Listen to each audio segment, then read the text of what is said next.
দেবব্রত, আমার সন্তান, এ কেমন পরিণতি তোর? মা, আজ তুমি এলে?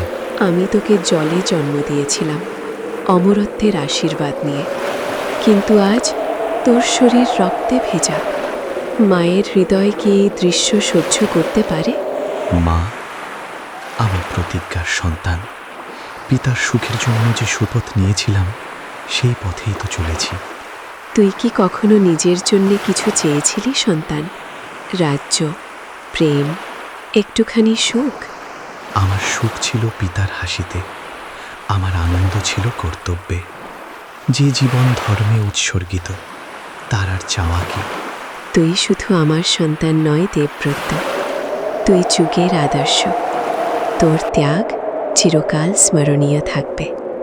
মা, যখন সূর্য উত্তরায়ণে যাবে, তখনই আমি এই শরীর ত্যাগ করব। ততদিন আমি অপেক্ষা করব, ধর্মের শিক্ষা দিয়ে যাব। মা, যখন আমার প্রাণ ত্যাগ হবে, তোমার স্রোত যেন আমাকে আবার কোলে তুলে নেয়। চিরকাল তুই আমার সন্তান, তুই আমার।